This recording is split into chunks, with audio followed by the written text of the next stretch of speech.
देख रहे हैं एबी स्टार न्यूज। मैं हूं आपके साथ सपना वर्मा। वक्त हो चला है हमारी देवभूमि का बुलेटिन की शुरुआत देहरादून की खबर के साथ। देहरादून में सीएम धामी ने प्रदेश के आम लोगों को के लिए काफी बड़ी सुविधा उपलब्ध करवाई है। दरअसल ये स्वास्थ्य सुविधा से जुड़ी है। इसको लेकर उन्होंने क्षेत्रवासियों को बड़ी सौगात दी है। प्रदेश की आम जनता को सीएम धामी ने बड़ी सौगात दी है, जिसके तहत स्वास्थ्य के क्षेत्र में नई व्यवस्थाओं को उपलब्ध कराया गया, जिसमें कि सीएम धामी ने 2 ट्रैवलर एम्बुलेंस को हरी झंडी दिखाई, जिसे डिक्सन टेक्नोलॉजीज लिमिटेड ने प्रदान किया था। ये ट्रैवलर एम्बुलेंस आधुनिक टेक्नोलॉजी से युक्त है। इस दौरान डिक्सन टेक्नोलॉजीज के सीईओ राजीव भी मौके पर मौजूद रहे।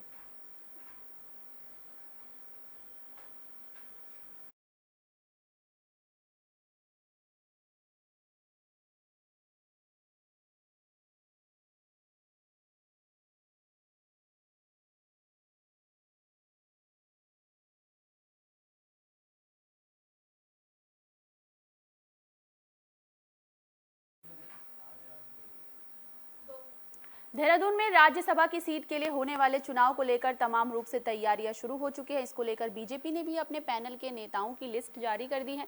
राज्यसभा सीट के लिए चुनाव 10 जून को होना है। इस चुनाव को लेकर बीजेपी में प्रत्याशी चयन की कसरत शुरू हो चुकी है।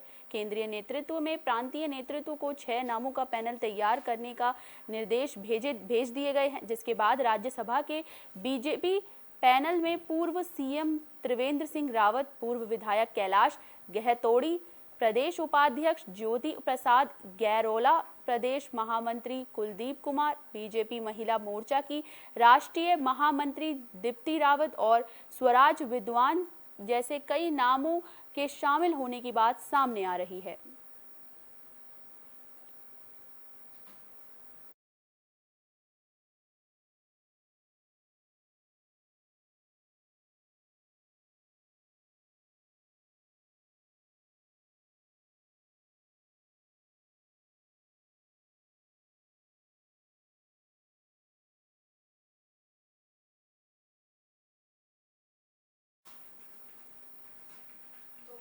देहरादून में चारधाम यात्रा को लेकर श्रद्धालुओं में उत्साह देखने को मिला, जिसके बाद पर्यटन मंत्री सतपाल महाराज का बयान सामने आया है। उत्तराखंड में चारधाम यात्रा को लेकर श्रद्धालुओं में एक बार अलग सी उत्साह देखने को मिल रही है। वहीं दर्शन करने के लिए चारों धाम में भक्तों की भीड़ लग चुकी है, जिसके चलते लोगों को काफी परेशानियों का सामना करना पड़ रहा है। इसी बीच उत्तराखंड के पर्यटन मंत्री सतपाल महाराज दुबई दौरे से वापस आ गए हैं, जिसके बाद सतपाल महाराज का अजीबोगरीब बयान सामने आया है, जिसमें उन्होंने कहा कि मंदिरों में जितनी क्षमता होगी उतने यात्री भेजे जाएंगे और चार धाम के अलावा श्रद्धालु दूसरे स्थल पर जा सकते हैं। वहीं सतपाल महाराज ने यात्रियों से सुखद एवं सुरक्षित चार धाम यात्रा की भी अपील की। उन्होंने कहा कि चार धाम आने वाले श्रद्धालुओं की यात्रा सुखद और सुरक्षित हो, इसके लिए विभिन्न धामों की क्षमता के अनुरूप पंजीकरण की सीमा तय की गई है। तीर्थयात्री पंजीकरण की उपलब्धता की जांच करने के बाद ही यात्रा करें।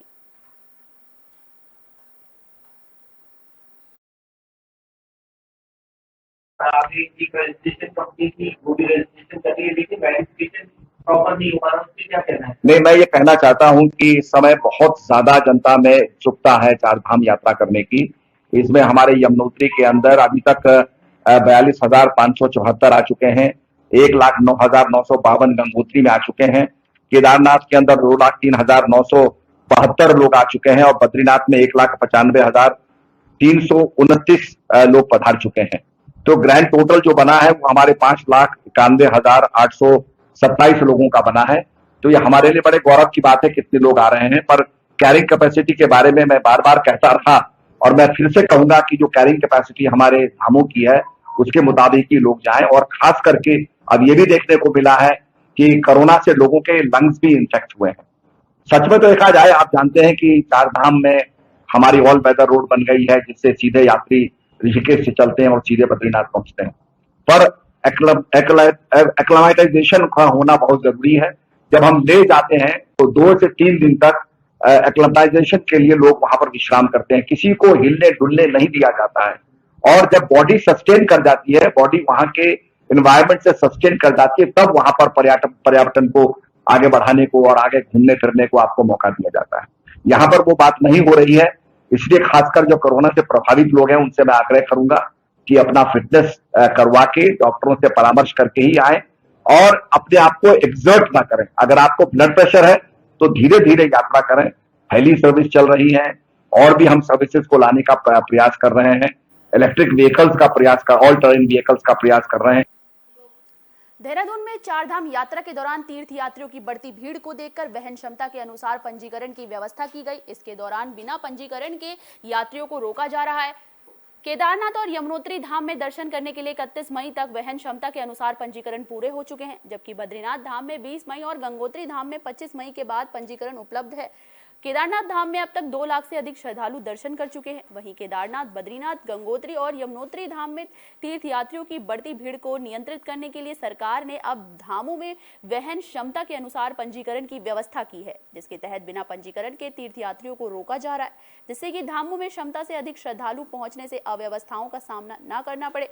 सरकार ने केदारनाथ धाम के लिए 13,000, बद्रीनाथ धाम के लिए 16,000, गंगोत्री के लिए 8,000 और यमुनोत्री के धाम के लिए 5,000 प्रतिदिन संख्या तय की है। अब धामों की वहन क्षमता के अनुसार ही यात्रियों का पंजीकरण किया जा रहा है। केदारनाथ और यमुनोत्री धाम में दर्शन करने के लिए इस माह तक पंजीकरण उपलब्ध नहीं है, जबकि बद्रीनाथ धाम जाने के लिए 20 मई और गंगोत्री धाम में 25 मई के बाद पंजीकरण उपलब्ध है। बद्रीनाथ केदारनाथ मंदिर समिति की रिपोर्ट के अनुसार सोमवार तक केदारनाथ में 2 लाख और बद्रीनाथ धाम में 1,60,000 से अधिक श्रद्धालु दर्शन कर चुके हैं।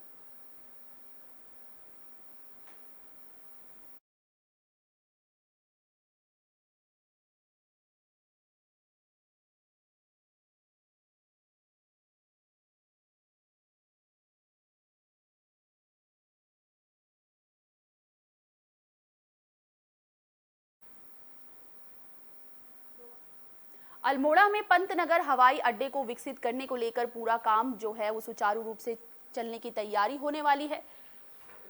उत्तराखंड के पर्वतीय क्षेत्रों को अब हवाई सेवा जोड़ने की कवायद शुरू हो गई है। इसी कड़ी में अल्मोड़ा पिथौरागढ़ के सांसद अजय टम्टा ने बताया कि पहाड़ों में पर्यटन और लोगों को सुविधा मिले, इसके लिए पंतनगर हवाई अड्डे को विकसित करने के लिए केंद्र सरकार से वार्ता हो चुकी है। इसके साथ ही पिथौरागढ़ के हवाई पट्टी के लिए की उड़ान को लेकर कंपनियों से वार्ता हो रही है। इसके साथ ही कुमाऊं, अल्मोड़ा के साथ ही छोटी हवाई पट्टियों पर भी कार्य हो रहा है और बहुत जल्द कुमाऊं हवाई सेवा से जुड़ जाएगा, जिसके लिए कार्य प्रगति पर चल रहा है।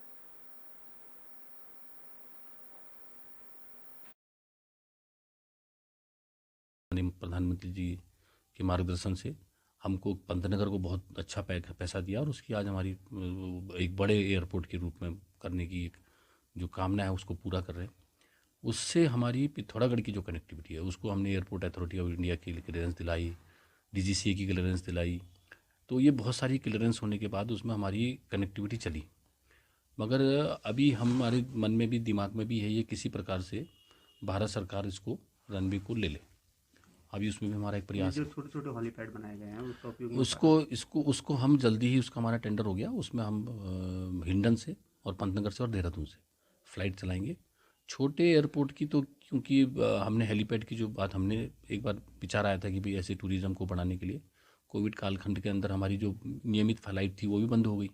आपने देखा होगा पूरे देश भर के अंदर हमारी रेलें बंद हुई, तो बहुत सारी चीज़ें कोविड को दृष्टिगत करते हुए धीरे धीरे चालू हुई है। तो उस दिशा में जो प्रयास रहेंगे आने वाले टाइम में, क्योंकि वो सारा चीज़ टूरिज़्म को लेकर के है, लोगों को लेकर के है, तो वो कनेक्टिविटी बढ़े। तो ये इस सब व्यवस्थाओं को देखते हुए उसका भी शुभारंभ जैसे देश भर के अंदर शुरू हुआ है, धीरे धीरे सरकार उस पर भी विचार करेगी। नरेंद्रनगर में विशाल संत समागम का आयोजन किया गया। इस दौरान क्षेत्रवासियों की भारी भरकम भीड़ देखने को मिली। संत निरंकारी मिशन नरेंद्रनगर की ओर से टिहरी जिले के प्रताप नगर विकासखंड में स्थित इंटर कॉलेज के प्रांगण में विशाल संत समागम का आयोजन किया गया। इस दौरान सत्संग के इस आयोजन के लिए क्षेत्रवासियों ने नरेंद्रनगर संत निरंकारी मिशन के प्रमुख कल्याण सिंह नेगी का आभार जताते हुए नजर आए। इस दौरान मसूरी से आए ज्ञानी संत जोनल इंचार्ज हरभजन सिंह इस विशाल सत्संग के प्रमुख प्रवचनकर्ता थे। उन्होंने कहा कि परमात्मा कण कण में विराजमान है, उसके बताए रास्ते पर चलते हुए ही जीवन का उद्धार सुनिश्चित है। जन सेवा ही प्रभु सेवा है। वहीं इस सत्संग में क्षेत्रवासियों ने बढ़ चढ़कर हिस्सा लिया। लोगों का कहना था कि विकृत हो रहे वर्तमान सामाजिक परिवेश में इस तरह के सत्संगों का आयोजन समाज को नई दिशा में देने के उपयोगी सिद्ध होंगे। सत्संग में प्रताप नगर के विधायक विक्रम सिंह नेगी, मिशन के प्रमुख कल्याण सिंह नेगी, अध्यक्ष मान सिंह रौतेला, कॉलेज के प्रधानाचार्य भूपेंद्र सिंह मौजूद रहे।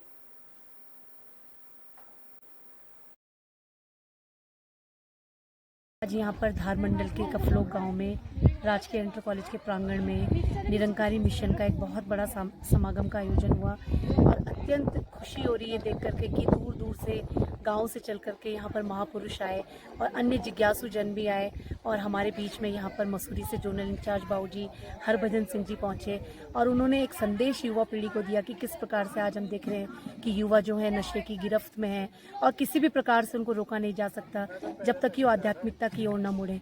तो ये एक बहुत ही अच्छा मिशन का संदेश जो आज यहाँ पर देखने को मिला और यहाँ पर अनेक हमने देखा कि मंत्रीगण भी उपस्थित हुए।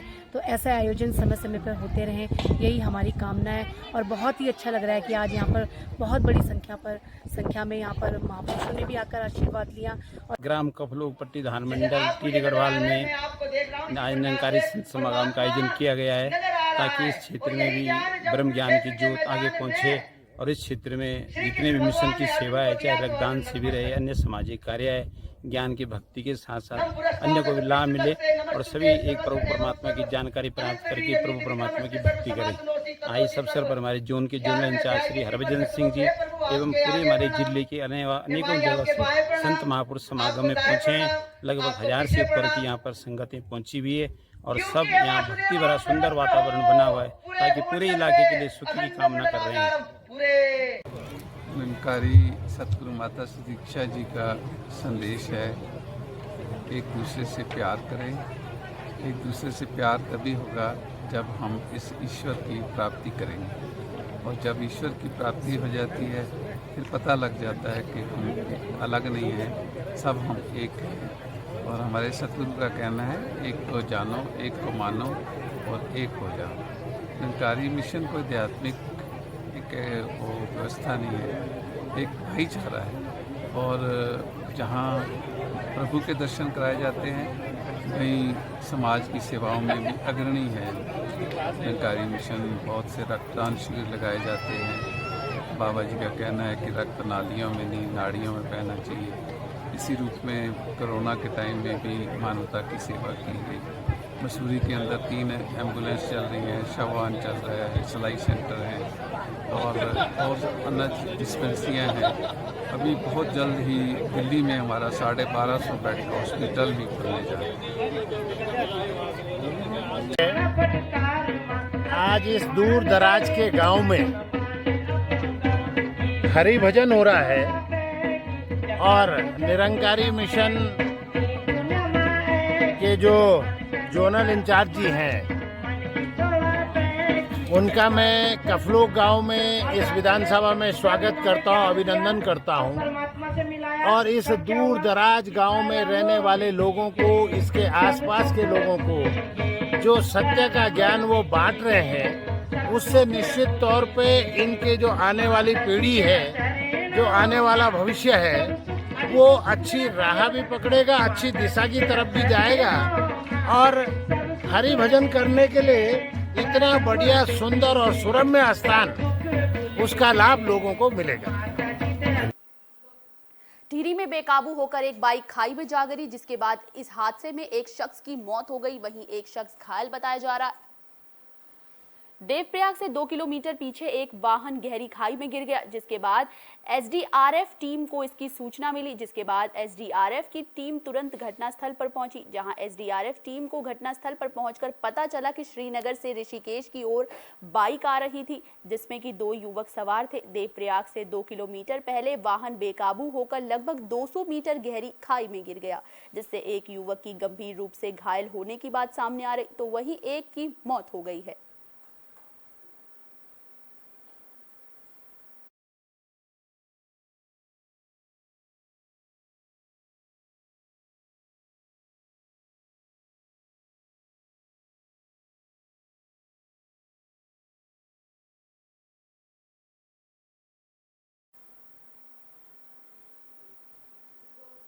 बाजपुर में तेज हवाएं और आंधी लोगों के लिए मुसीबत का कारण बन गई। इस वजह से एक शख्स की झोपड़ी टूट गई जिसमें कि उसकी दबकर मौत हो गई।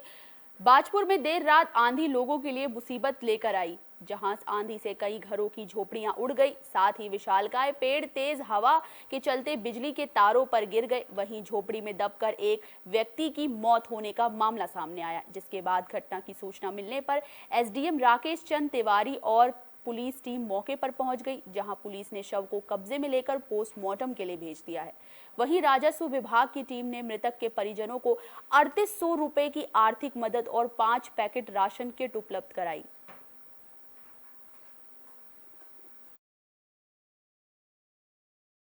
चूँकि रात में काफ़ी तेज़ आंधी तूफान आया था और लगभग वो 1-2 घंटे आंधी तूफान रहा, तो हमने रात में ही पटवारी लोगों को, तहसीलदार को निर्देशित कर दिया था कि अपने अपने क्षेत्रों में जाके सुबह और इसका जो नुकसान हुआ उसका आकलन कर लें और जहां जिस तरह की ज़रूरत है और जिस तरह का नुकसान हुआ आकलन करने के बाद तत्काल उनको फौरी राहत दे दें, खाद्यान्न तत्काल उपलब्ध करा दें, उसके अलावा अहेतुक सहायता दे दें और बड़ा नुकसान है तो उसका आकलन करवाते हुए उसमें जो उसकी अनुमति के पश्चात उसको कर दें। तो इसी के क्रम में आज एक बन्ना खेड़ा सानी में चरण सिंह सनाफ हरी सिंह की डेथ हो गई थी रात में। तो उनके चूँकि पुत्र वगैरह नहीं थे, लेकिन उनके भाई और भतीजे वो चाह रहे थे कि बिना किसी क्रियाक्रम के, बिना पंचनामे के इनकी अंत्येष्टि कर दी जाए। तो जैसे ही संज्ञान में आया मामला, मैं स्वयं आया, तहसीलदार आए और उनके परिजनों को 3800 रुपये के अहेतुक चेक दे दिए गए और 5 पैकेट खाद्यान्न के भी दे दिए गए हैं, ताकि किसी प्रकार से क्रियाक्रम में दिक्कत ना हो। में जो अनुमन्य है, आपदा मद से जो अनुमन्य सहायता हो, उस सैंक्शन के पश्चात यथाशीघ्र उपलब्ध करा दी जाएगी। लालकुआं की जनता बिजली और पानी की समस्या को लेकर काफी दिनों से परेशान नजर आई। इसको लेकर तमाम रूप से लोगों को काफी मशक्कत का सामना करना पड़ रहा है। लालकुआं शहर और उसके आसपास के क्षेत्रों में बिजली और पानी से लोगों का बुरा हाल हो गया। तेज हवाओं के चलते किसानों की कई एकड़ फसलें भी चौपट हो गई है। वहीं जिला प्रशासन के कर्मचारी लगातार क्षेत्र में जाकर नुकसान का जायजा ले रहे हैं। वहीं आम आदमी का कहना है कि बिजली और पानी न होने के चलते जहाँ बच्चे स्कूल नहीं जा पा रहे, वहीं बच्चों का लंच बनाने में दिक्कतों का सामना करना पड़ रहा है और इस गर्मी के मौसम में बहुत ही बुरा हाल हो गया है। कभी ये बिजली पानी के संकट से हम लोगों को निजात मिलेगी। वहीं आम दुकानदारों का भी कहना है कि इस गर्मी के मौसम में बिजली न होने के चलते काफी ज्यादा दिक्कतें हो रही हैं और जिस संख्या में ग्राहक आते हैं पर इक्का दुक्का ही आते हैं।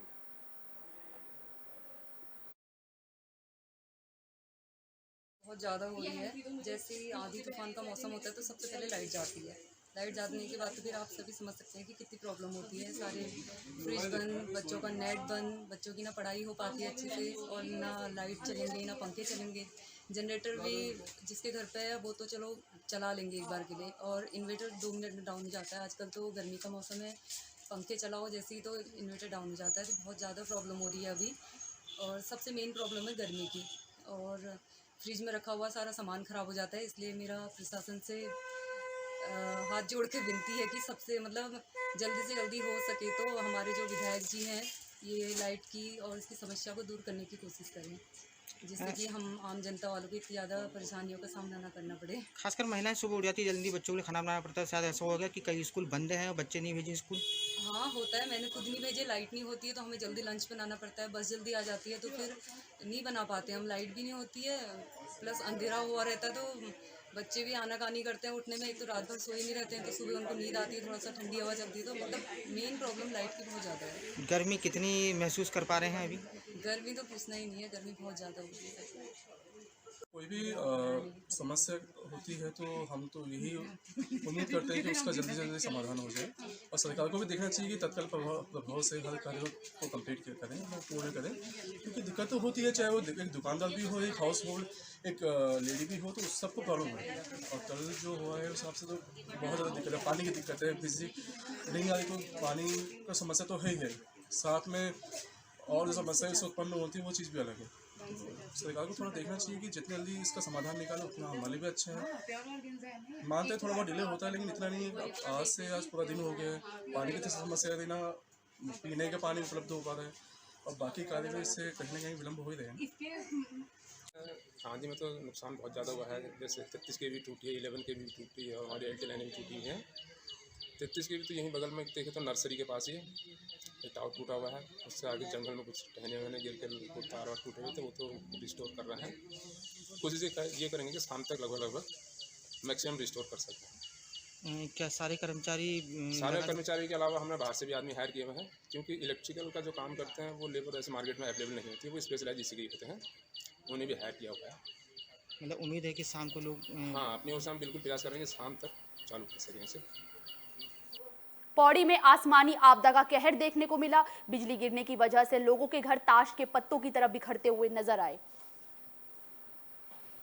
पौड़ी जिले के चौबट्टा खाल विधानसभा के विकासखंड एकेश्वर के अंतर्गत मावल सीयू पट्टी के ग्राम पुसौली में सोमवार रात बिजली गिरने से एक मकान को भारी नुकसान पहुंचा है। इसको लेकर ग्राम प्रधान पुसौली सुरेश पंत ने बताया कि सोमवार रात बारिश के दौरान बिजली गिरने से मुकेश चंद नाम के शख्स के घर पर भारी नुकसान हुआ है।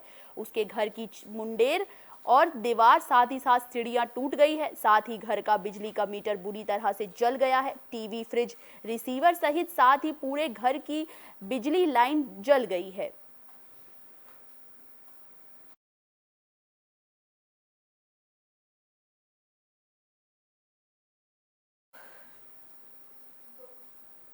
जिस तरह से नुकसान हुआ उसको लेकर अब सबसे बड़ा सवाल ये उठता है कि प्रशासन इसको लेकर शख्स की कितनी मदद करती है और कितनी सक्रिय है। जिस तरीके से शख्स का इतना बड़ा नुकसान हुआ है उसके लिए प्रशासन क्या करेगी, अब ये सबसे बड़ा सवाल है। हमारी देवभूमि में फिलहाल के लिए बस इतना ही। देश और दुनिया से जुड़ी तमाम खबरों के लिए देखते रहिए एबी स्टार न्यूज़। नमस्कार।